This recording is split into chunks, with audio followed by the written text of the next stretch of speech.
तो income tax के इस क्लास में फिर से एक बार आपका स्वागत है। हमने लास्ट क्लास में आपको क्या बताया था, जो कि अभी हमने आपसे डिस्कस भी करा था, कि इंटरेस्ट फ्री लोन और कंसेशनल लोन अगर दिया जा रहा है किसको, एम्प्लॉयर के द्वारा एम्प्लॉई को, तो उस पर जो इंटरेस्ट कम जो लगाया जा रहा है, वो जो जितने से कम लगाया जा रहा है उतना क्या मान लिया जाता है, एम्प्लॉई के हैंड में इनकम मान लिया जाता है और उस पर उसको इनकम टैक्स देना पड़ता है। ठीक है ना। वही चीज यहाँ पे हम आपको बताने जा रहे हैं। अब अगला हमारा क्या कर रहा है, एक और एग्जाम्पल। वो अभी तक मैंने जो एग्जाम्पल नंबर 10 हमने आपको बताया, उसमें क्या था कि एक बार इकट्ठा लोन ले लिया और साल भर उतना ही लोन अमाउंट रह गया था, तो हमने उस पर निकाल लिया। लेकिन क्या होगा, मानिए कि जैसे कि ये एग्जाम्पल देखिए कि rotary limited has advance on and interest free loan. Interest free loan है कितना, 6,25,000 का। किसको दे रहा है, मिस्टर ऋषि को। कब दे रहा है, 1/10/2023 को। डेट याद रखना है, क्योंकि भाई टैक्स में डेट का बहुत मायने रखता है फाइनेंशियल ईयर के लिए। पक्का है कि 1/10/2023 को अगर लोन दिया जा रहा है तो इसका प्रीवियस ईयर, ये जो इसका जो भी इंटरेस्ट पे टैक्स लगाएंगे वो कब लगाएंगे, तो इसका प्रीवियस ईयर क्या होगा, 2023 टू 2024, मतलब 1 अप्रैल 2023 से 31 मार्च 2024, यही ना होगा। तो फिर क्या कर रहा है कि टू मिस्टर ऋषि ऑन इतना, Mr. Rishi has been regularly repaying the loan in installment of rupees of 50,000 at the end of each month। मतलब ऋषि क्या कर रहा है, ऋषि को इंटरेस्ट तो देना नहीं है, लेकिन ऋषि क्या कर रहा है, हर महीने के अंत में ऋषि को कहा गया कि आप 50,000 का महीना आप हमें क्या कर दीजिएगा, दे दीजिएगा। वो कौन बोला था, रोटरी लिमिटेड, मतलब उसका जो एम्प्लॉयर है, उसका ये जो बॉस है, ये क्या हो गया है, इसके एम्प्लॉयर हो गए। और ये जो मिस्टर ऋषि है कौन हो गए हैं, ये एम्प्लॉय हो गए, कर्मचारी। समझ में आया। तो इन्होंने 50,000 का मंथली अपना देना, कह रहा है company the value of perquisite. और अब यहीं पे कह रहा है कि वैल्यू ऑफ परक्विजिट निकालना है और इंटरेस्ट फ्री लोन पे यही निकालना है। इसमें कुछ कंडीशंस दे रखे हैं कि इस लोन को अगर ऋषि ने कहां से लिया होता, एसबीआई बैंक से लिया होता, तो उसको कितना इंटरेस्ट देना पड़ता, 10% पर एनम, पर मंथ नहीं है, पर एनम, मतलब हर साल हमें कितना देना पड़ता, 10% पर एनम देना पड़ता। तो फिर आगे कह रहा है, if the following changes are done in this example then compute the value of perquisites.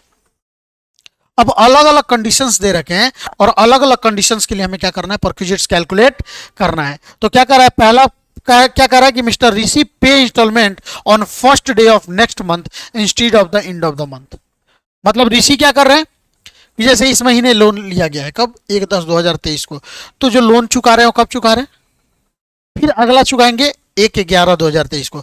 हर महीने के पहली तारीख को ही क्या कर रहे हैं, 50,000 रुपये लोन चुका रहे हैं। अब 1/10 को तो लोन ले ही रहे हैं, तो उसी दिन 50,000 दे देंगे। लोन चुकाया कब से जाता है, अगले महीने से ना, तो हो गया। फिर क्या कह रहा है, तो पहले ये वाला देख लेते, तो मतलब क्या होगा, अब उसी को मैं यहां पे देख लीजिए।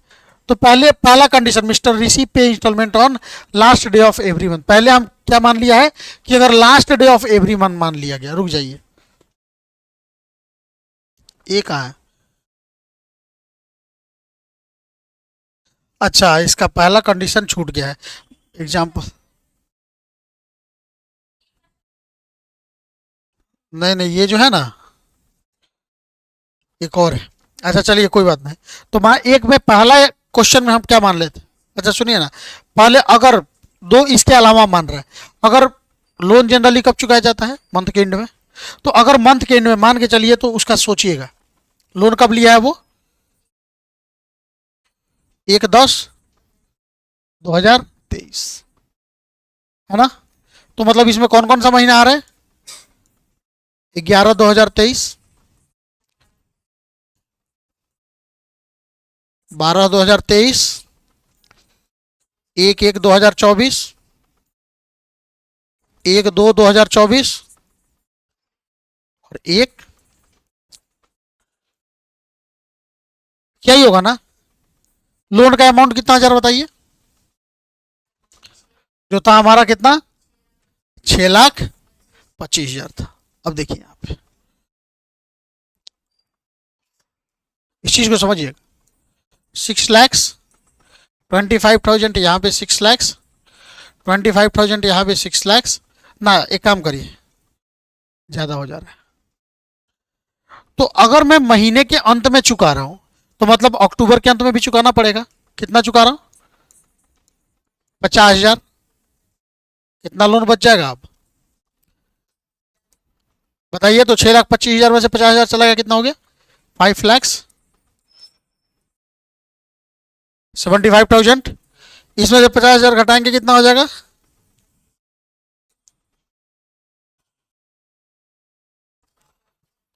यहां पे कितना हो जाएगा? 4 लाख। यहां पे कितना हो जाएगा? यहां पे बताइए, कोई दिक्कत? क्योंकि हर महीने ये कितना कर रहा है, तो अगले महीने तो 50,000 कम करके ही जाएगा ना।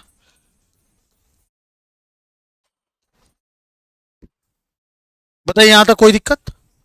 तो जब 50,000 50,000, अब ये पे कह रहा है कि अगर एसबीआई रहता तो इस पे कितना चार्ज करता है? तो 10% प्रति वर्ष। तो मतलब इस महीने कितना रुपया बचा लास्ट डे में, जरा बताइए। तो वही यहाँ पे आपको सिखाया गया है कि इस महीने सबसे पहले आपको अक्टूबर में कितना रुपया बचा था मंथ के एंड में।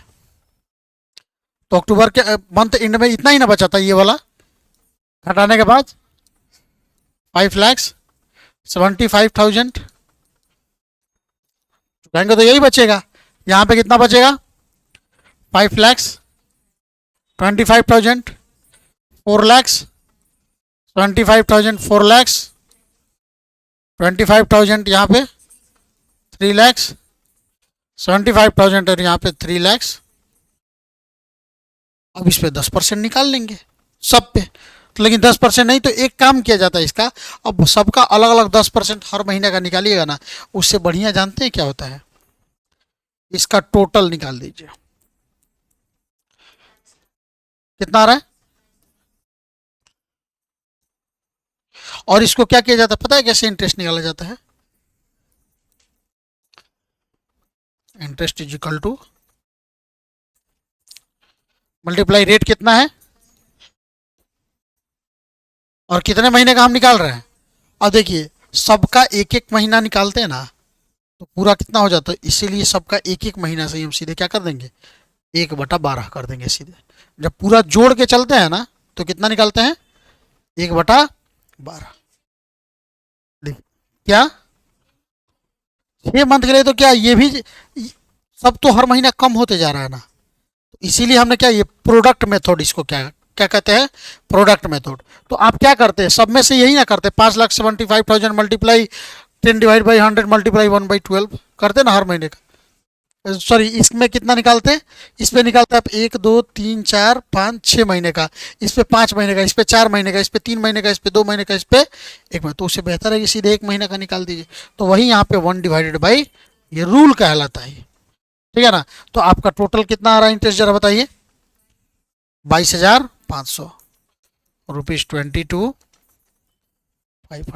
तो यानी कि उसके हाथ में कितना पर क्यूजिट हो गया, 22,500।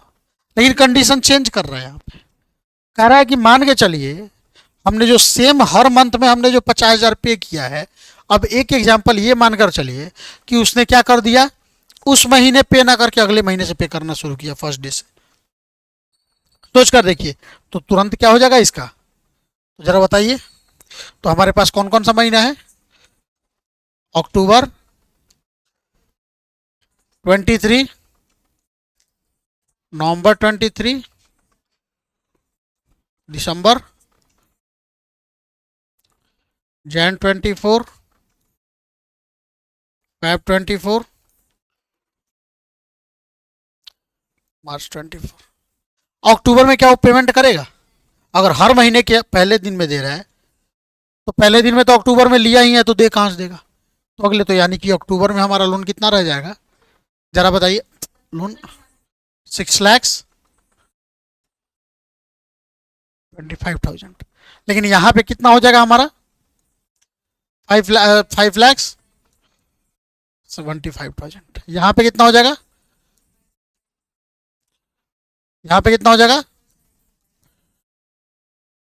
यहाँ पे और यहाँ पे। तो इसका टोटल कितना हो जाएगा, जरा बताइए। तो वही यहाँ पे कह रहे हैं, दूसरा कंडीशन वाला यहीं पे दे रहे हैं। तो पहले मंथ कितना रह गया यहाँ पे, 6,20,000। तो कितना आ रहा है सीधे 30 लाख। कितना हो गया 30 लाख। हो गया। हाँ वो नहीं, अभी मैं ये नंबर की बात कर रहा हूँ। ये जो है ना, ये ऊपर वाले का बताया, यहाँ तक के सबसे पहला जो बताया यहाँ तक का। फिर कह रहा है कि अब उसमें अगर कोई चेंज आ जाए, जैसे कि ये वाला बता रहा हूँ, mister Rishi pay instalment on first day of next month, first day of next month. तो 1 तारीख तो अगले महीने में ना चेंज होगा, तो वो और फिर अगला हम देखेंगे अभी। समझ में आया। तो वही यहाँ पे कितना हो गया हमारे पास 30 लाख। तो इंटरेस्ट कितना हो जाएगा जरा बताइए, बताइए। तो वही यहाँ पे फिर आपको क्या कर दिया है, सीधे 30 लाख 10 डिवाइड बाई कितना, मतलब कितना हो गया 25,000 हमारा क्या हो जाएगा, सॉरी, हमारा पर क्यूजेट कितना हो जाएगा 25,000 रुपीज। आया समझ में। लेकिन एक और कंडीशन दे रहा है, क्या कह रहा है कि रॉयल्टी, क्या कहता है, rotary limited is recovering interest 7%, 70% नहीं पर, नहीं बाबू वो गलत है। हाँ 7% पर एनम फ्रॉम, 70% का इंटरेस्ट लगता है, अगले हो जाएगा आदमी। तो मान के चलिए, तो देखिए तो यहाँ पे सीधी बात है 3% निकाल देंगे, वही हो जाएगा। क्या कि 10% एसबीआई चार्ज कर रहा है, ये कंसेशनल हो गया, और 7% ये चार्ज कर रहे हैं। तो सीधे क्या करेंगे, अगर कुछ भी नहीं कहा जाएगा तो हम उसी मंथ में, तो यानी कि हमारा उसका कितना हो जाएगा 27 लाख जो हमने यहाँ पे निकाला है, उसी 27 लाख पे हम क्या कर देंगे 10% की जगह पे कितना निकाल देंगे 3%। क्यों, क्योंकि 7% तो ऑलरेडी इम्प्लाई दे रहा है। तो वही चीज़ है यहाँ पे देखिए,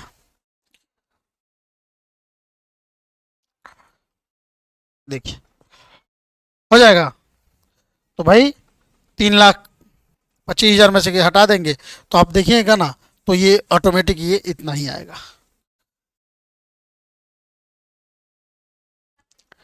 30 लाख पे कैसे निकलेगा ये तो निकलेगा 27 लाख पे ना।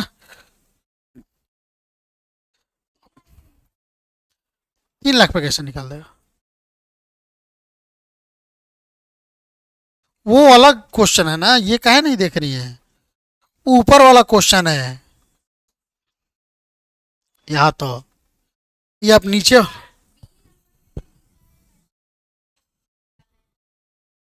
हम्म,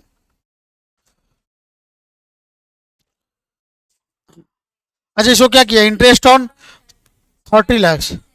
अच्छा इसमें तब ये माना है, तब इसको एजम्पशन लेना पड़ेगा। इसमें ये मान लिया कि first day of the month क्या कर रहा है, नेक्स्ट मंथ अगर पेमेंट कर रहा है, तो वही 10% निकालेंगे, तो 10% पे निकाल लेंगे और हो जाएगा हमारा, घटा देंगे सीधे 3% निकाल लीजिए 30% का। हाँ तो हो जाएगा आपको, बताइए आया समझ में। तो ये था आपको कॉन्सेप्ट, कौन था कि perquisite income for interest free loan और कंसेशनल लोन के लिए था। हाँ अब अगला पॉइंट आता है हमारे पास, क्या, ये भी हमने कल आपको बता रखा था वीडियो में, आप ध्यान दीजिए जरा अच्छे से।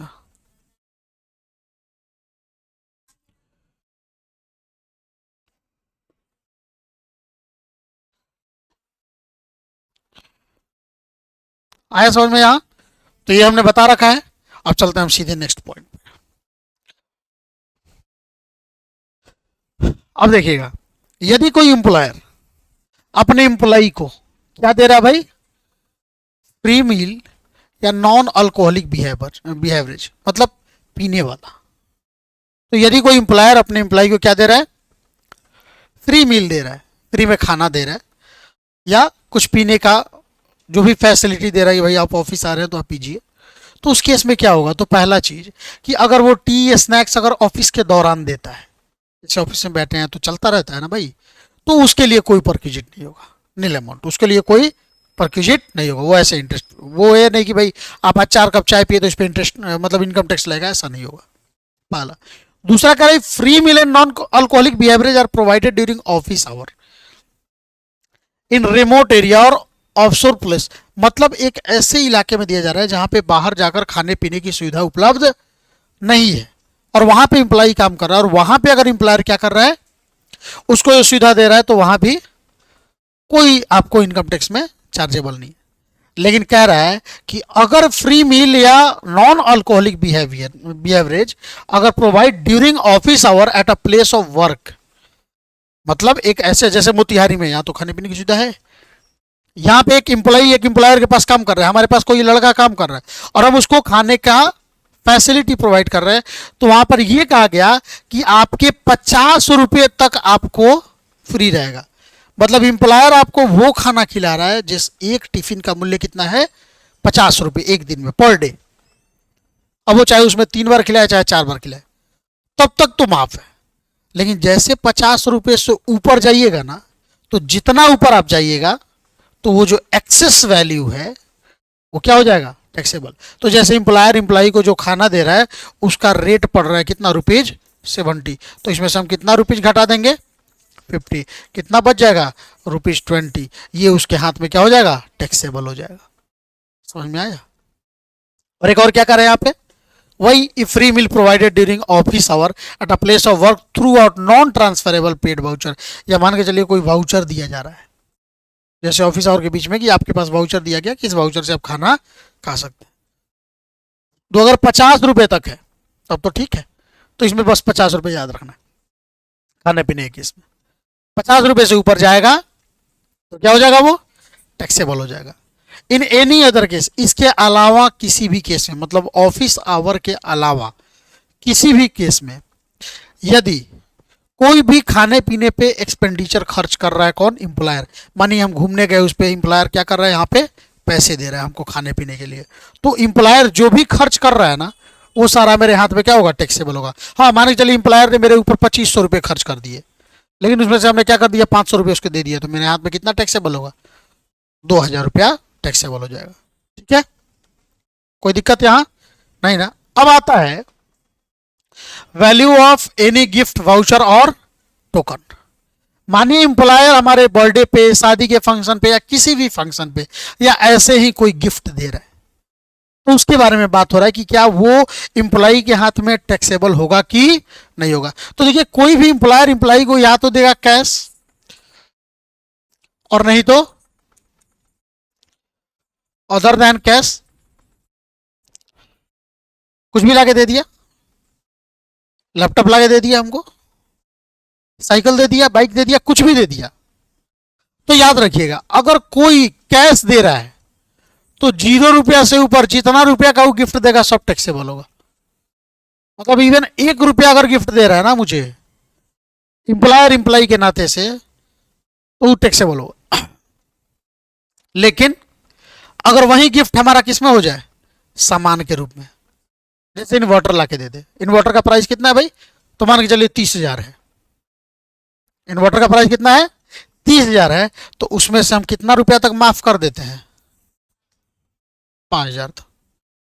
तो इस केस में क्या कहा जाता है कि अगर एम्प्लॉयर एम्प्लॉई को कैश दे रहा है तब समझिए कैश या कैश के बराबर कोई चीज, तो पूरा टैक्सेबल हो जाता है। लेकिन अगर सामान गिफ्ट दे रहा है तो 5,000 तक का सामान है तब तो कोई बात नहीं, लेकिन भैया 5,000 से ज्यादा का सामान हो, अब पूरे साल का ये बताया जाता है, अभी नहीं, ना तो एम्प्लॉयर होशियार हो जाएगा। एम्प्लॉयर क्या करेगा, अच्छा सुनिए ना 4,000 का ही पकड़िए, 4,000 कॉल देते हैं, 4,000 का ही पकड़िए, तो रोज रोज करके चाहे आते हैं उधर से घूम के तो 4,000 देते हैं, वैसा नहीं होगा। पूरे वर्ष के दौरान सिर्फ कितना का रहता है भाई, 5,000 का। समझ में आया, कोई दिक्कत। अब यही चीज यहाँ पे कह रहा है कि the employer may give gift to the employee or any member of his family, मतलब किसी भी ओकेजन पे एम्प्लॉयर घर आया और उसके परिवार के किसी सदस्य को या एम्प्लॉय को क्या दे रहा है, गिफ्ट दे रहा है। फिर क्या करता है, गिफ्ट में भी इन कैश और काइंड, काइंड का मतलब होता है सामान, काइंड का मतलब क्या होता है, वस्तु, काइंड का मतलब क्या होता है, वस्तु। तो कह रहा है if the gift has been received by employee or his family member from the employer on any occasion, cost of this gift in excess of 5,000 shall be its taxable value, that is gift on birthday, gift on anniversary, किसी भी चीज में gift दे रहा है तो क्या हो जाएगा, वो टैक्सेबल हो जाएगा। लेकिन किससे ज़्यादा? अगर वो 5,000 से ज़्यादा का है, जैसे मान के चलिए कोई और वही है तो 30,000 का था, 5,000 हटा दीजिए, 25,000 हमारे हैंड में टैक्सेबल हो जाएगा। वही यहाँ पे कह रहा है कैश गिफ्ट और एनी गिफ्ट विच में बी कन्वर्टेड इनटू मनी, मतलब कोई ऐसा कैश गिफ्ट या उसके जैसा कोई जैसे चेक वगैरह हो, ड्राफ्ट वगैरह हो, तो सब दिस इज नॉट एग्जम्प्टेड, इसमें कोई छूट नहीं है। ये सारे के सारे क्या है हमारे टैक्सेबल है। समझ में आया? तो ये भी खत्म। अगला आता है expense on credit card by employer. लगभग अब सैलरी हम लोग थोड़ा सा ध्यान दे देंगे तो खत्म हो जाएगा और खत्म कर दिया जाएगा सिलेबस, परेशान मत होइए। सैलरी और पीजीबीपी यही दो आपको टाइम लगाएगा, सैलरी में टाइम लग ही रहा है, पीजीबीपी एक और टाइम लगेगा, अपने पास टाइम है, खत्म हो जाएगा। चालू कर रहे हैं ना कॉस्ट इसके बाद, ठीक है, आज से शुरू कर देंगे। तो वही कह रहा है कि अगर मान के चलिए क्रेडिट कार्ड है किसके पास, चाहे एम्प्लॉयर का हो चाहे एम्प्लॉई का हो, और उस क्रेडिट कार्ड का उपयोग कौन कर रहे हैं? एम्प्लॉई कर रहे हैं, मतलब एम्प्लॉई अपने खर्चे के लिए कर रहे हैं। लेकिन क्रेडिट कार्ड का बिल कौन भर रहा है? खर्च कौन कर रहा है? एम्प्लॉई। अब बिल कौन भर रहा है? मतलब फायदा किसको हो रहा है? एम्प्लॉई को। तो भैया कहीं ना कहीं से इनकम ही तो हुआ है, तो इनकम टैक्स कहता है इस पर भी टैक्स दे दीजिएगा। हाँ, मान के चलिए 20,000 रुपया आपने एम्प्लॉयर ने उस क्रेडिट कार्ड का बिल भरा है, उसमें से अगर 4,000 रुपया आप दे दिए तो 16,000 रुपये देना पड़ेगा, लेकिन देना पड़ेगा। तो वही चीज़ यहाँ पे कह रहा है टैक्सेबल वैल्यू बराबर total expense paid by employer, और उसमें से माइनस कर देंगे expense in connection with office. अगर जो ऑफिस के लिए मान के चलिए 20,000 का हुआ था, उसमें 6,000 रुपया ऑफिस के लिए था, बच गया कितना? 14,000। 14,000 में भी 4,000 रुपया हमने दे दिया एम्प्लॉयर को, तो 10,000 ही हमने हमारे ऊपर एम्प्लॉयर ने खर्च किया, तो 10,000 इनकम मान के उस पर क्या किया जाएगा? टैक्स कैलकुलेट किया जाएगा। समझ में आया? वही है expense on credit card for official use. लेकिन अगर ऑफिशियल यूज के लिए अगर क्रेडिट कार्ड का यूज किया गया है तो इनकम टैक्स कहती है कि उस केस में आपको सारा का सारा प्रूफ रखना पड़ेगा। यहाँ भाई इतना जो ये 6,000 आप बता रहे हैं ना ऑफिशियल यूज के लिए, इसको हमने ऑफिस यूज के लिए किन किन कारणों से, तो वो सारा का सारा बिल आपको रखना पड़ेगा। जबकि इनकम टैक्स जब मांगे आपसे तो आप उसको दिखा सके, हाँ भाई हमने ऑफिस के सामान के लिए हमने ये क्रेडिट कार्ड का यूज करा है, ठीक है ना। The employer gives a certificate for this purpose that this expenses they are incurred only and exclusively in performance of the office duty. मतलब एम्प्लॉयर को ये इनकम टैक्स को प्रूफ करना पड़ेगा, मतलब सिग्नेचर करके कि हाँ भैया ये जो खर्च है ये किस चीज़ के लिए है? ये ऑफिस और के लिए, ऑफिस ड्यूटी के। इसी के अलावा होता है क्लब मेंबरशिप या एक्सपेंस रिलेटिंग टू इट। माने कोई क्लब वगैरह पे ज्वाइन कर लिया, जैसे डांस क्लब हो गया, जिम क्लब हो गया, एम्प्लॉई ज्वाइन कर रहा है, तो होता है ना बड़े बड़े कंपनियों में जाइएगा तो एम्प्लॉय फैसिलिटी देता है। तो अगर वो मानिए एम्प्लॉय हम कहीं जाकर जिम ज्वाइन कर लिए, उसमें हमारा एम्प्लॉयर अगर हमको वो जिम का पेमेंट वो कर रहा है, तो पूरा का पूरा हमारा क्या हो जाएगा? वो टैक्सेबल हो जाएगा। पूरा का पूरा क्या हो जाएगा? हमारा टैक्सेबल हो जाएगा। लेकिन अगर मैं कुछ उसको वापस कर दे रहा हूँ, है कि नहीं, या ऑफिशियल पर्पज से अगर जो है जितना का, तो हमारा क्या हो जाएगा? वो टैक्सेबल नहीं हुआ, क्रेडिट कार्ड के जैसे है। वही कह रहा है कि expense done on the club facility और रिम्बर्समेंट बाय द एम्प्लॉयर, मतलब एम्प्लॉयर ने जो भी खर्च करा है वो, उसमें से क्या घटा देंगे? Expense on club facility for official work के लिए, और सम रिकवर्ड फ्रॉम द एम्प्लॉय। जैसे मान के चलिए इसने 20,000 खर्च करा, उसमें से 6,000 किसके लिए है और 4,000 है, मतलब टोटल 10,000 घटा देंगे, कितना बच गया? 10,000। यही हमारा हो जाएगा टैक्सेबल वैल्यू। टैक्स का जो कैलकुलेशन होगा इसी पे होगा। अब यहाँ पे क्लब का कहने का मतलब क्या है? तो यहाँ पे कह रहा है कि health club, sports and similar facility provided by employer uniformly to all employee, this value shall not be included in taxable value. लेकिन माने चलिए हमको दे रहा तब ठीक है, लेकिन ये जो है कंपनी का रूल है कि हमारे पास जितने एम्प्लॉई आएंगे ना, उन सब को हम हेल्थ क्लब या स्पोर्ट्स या सिविलियर फैसिलिटी, मतलब इन सब टाइप के क्लब में सब एम्प्लॉई के लिए हम देते हैं। तो जब सब यूनिफॉर्मली, मतलब सबको बराबर रूप से जब दिया जाएगा ना, तो उस पर इनकम टैक्स नहीं लगेगा। हाँ, किसी खास सिर्फ आपको दिया जा रहा है तो उस पर लगेगा, या कुछ सिलेक्टिव लोगों को दिया जा रहा है तो लगेगा। फिर आया कह रहा है if such club facility are provided for official purpose, मतलब माने कोई क्लब फैसिलिटी है, क्लब में कुछ ऐसी चीजें सिखाई जाती है जो आपके ऑफिस में काम आता है कि नहीं। तो if such club facility are provided for official purpose, the expense paid on it by the employer shall be tax free for the employee, but for this exception क्या करें exemption certain condition are essential to be fulfilled these condition are same with the mentioned in earlier point number 5 मतलब credit card के कि अगर official purpose से आप अगर club का आप चार्ज दे रहे हो तो आपको उसका सर्टिफिकेट रखना पड़ेगा कि हाँ भैया ये जो काम हुआ है ये ऑफिस के लिए हमने किया हुआ है। समझ में आया? तो ये club membership fees, initial one time deposit और फीस, कॉर्पोरेट मेंबरशिप, ये सब चीज़ें ना वही उसी से रिलेटेड है, तो इसके लिए कोई दिक्कत नहीं है। ठीक है, ये चीज़ है। अब आगे आता है एक है use of movable assets. Movable assets कहने का मतलब इमूवेबल एसेट्स के बारे में यहाँ पे बात नहीं किया जाए, जैसे बिल्डिंग दे दिया है कि नहीं, जमीन दे दिया, तो इन सब चीज़ों के बारे में बात नहीं हो रहा है। यहाँ पे सिर्फ किसके बारे में बात हो रहा है? मूवेबल प्रॉपर्टी के बारे में यहाँ पे बात किया जा रहा है। और मूवेबल प्रॉपर्टी में दो तरह से बांटा गया है। पहला किसको दिया गया है? कंप्यूटर और लैपटॉप को स्थान दिया गया और दूसरा स्थान दिया गया है इसके अलावा कोई और एसेट्स। कंप्यूटर, तो यदि कोई एम्प्लॉयर अपने एम्प्लॉय को या एम्प्लॉय के किसी फैमिली मेंबर को क्या दे रहा है? कंप्यूटर या लैपटॉप दे रहा है, तो समझिए कि उस पर कोई टैक्स नहीं लगना है। गिफ्ट में नहीं दे रहा है, बस यूज वगैरह करने के लिए दे रहा है। लेकिन यदि any movable assets other than above और उस जो सामान हम दे रहे हैं यूज करने के लिए उसका मालिक कौन है? एम्प्लॉयर। तो याद रखिएगा, तो उस केस में एम्प्लॉयर क्या कहेगा? तो इनकम टैक्स क्या कहेगा? तो एक काम करिए, लैपटॉप लिए हैं मालिक से, तो जी सर कितना का लैपटॉप है? तो सर 1 लाख वाला है, तो उसका 10% कितना हुआ? 10,000।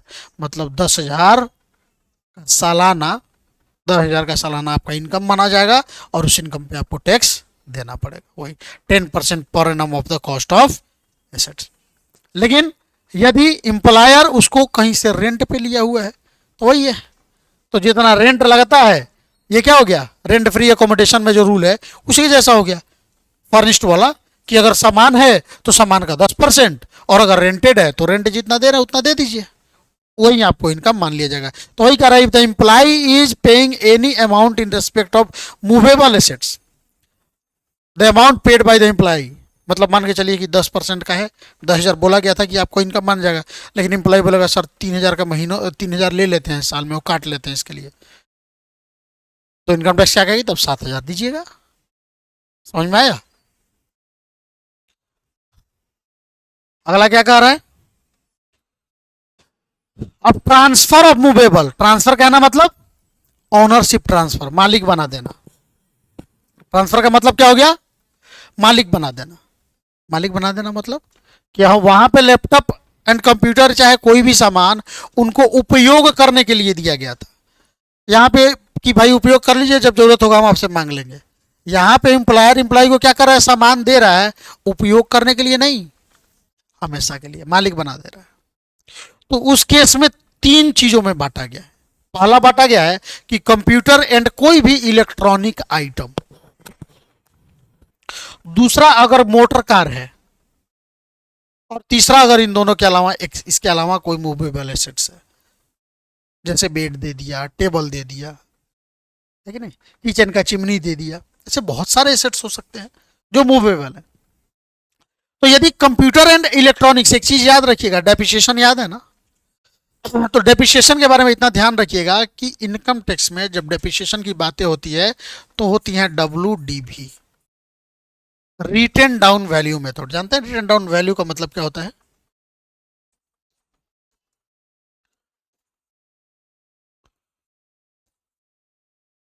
कहने का मतलब जैसे कि 50 लाख रुपए का कोई सामान है, कितने का, और डेप्रिसिएशन का मतलब हो गया कि हर साल उतने से पैसे कम हो रहे हैं। मैंने बोल दिया 10% का रेट से इस पर डेप्रिसिएशन काटना है, और रेट कौन सा मेथड से? रिटेन डाउन वैल्यू मेथड से। तो मतलब इसका 10% कितना हुआ? कितना बच गया? अब कितना कटेगा? मतलब घटते मेथड, मतलब जितने में से घटाते जाइए, फिर कितना बचेगा, फिर कितना कटेगा, कितना बचेगा, आया समझ में? फिर कितना कटेगा, समझ में आया? ये होता है कौन सा? Written down value method. और एक मेथड और आता है जिसको इनकम टैक्स कहता है, हम नहीं मानते, उस मेथड का नाम आता है स्ट्रेट लाइन, हाँ मतलब इस पे पूरा फिक्स्ड अमाउंट है, जैसे 1 लाख हो गया तो इसमें कटेगा, ओरिजिनल कॉस्ट पे हमेशा कटता है, कितना हो गया, फिर 10% इसी पे लगेगा, कितना हो गया, फिर कितना,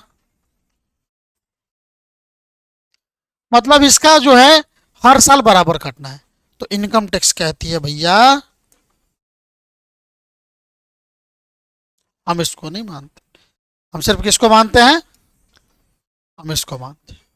यही यहाँ पे बताया गया है कि यदि कोई एम्प्लॉयर अपने एम्प्लॉय को क्या दे रहा है, कोई भी कंप्यूटर या इलेक्ट्रॉनिक आइटम दे रहा है, तो उस पर क्या किया जाएगा, डब्ल्यू के रेट से कितना परक्यूजिट माना जाए, तो मान के उस पर क्या किया जाता है, 50% पर एनम से डेप्रिसिएशन काट के। तो जैसे एक एग्जांपल ले रहा हूँ इसी में, मान के चलिए कि एक एम्प्लॉयर है अपने एम्प्लॉय को कितने का लैपटॉप दे रहा है, 1 लाख का, और लैपटॉप कितना साल पुराना है, 2 साल पुराना है, तो पहले साल इस पे डेप्रिसिएशन 50%, कितना कटा होगा,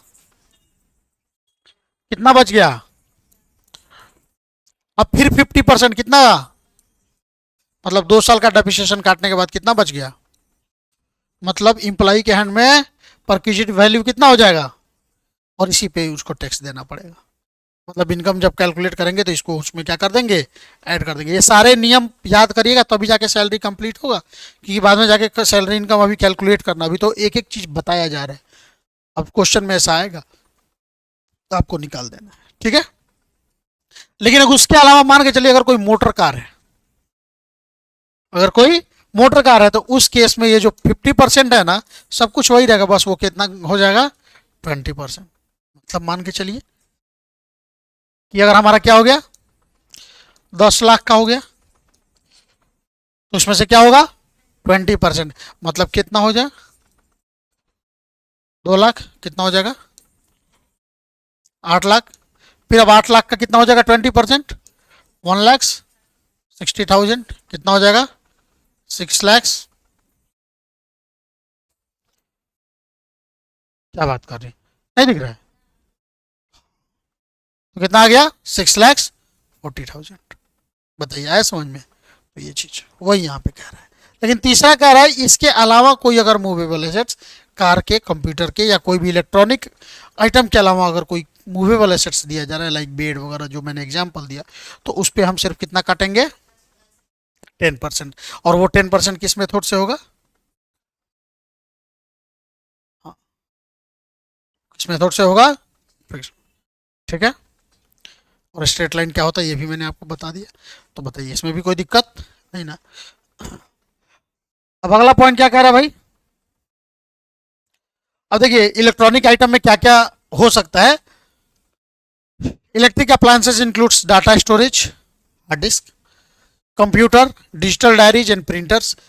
this does not includes domestic electric appliances like washing machine, microwave, oven, क्या कहता है, मिक्सर, ईटीसी। इन सब चीज़ों को अदर में 10% पर एनम वाला एसएलएम में आएगा, ठीक है ना।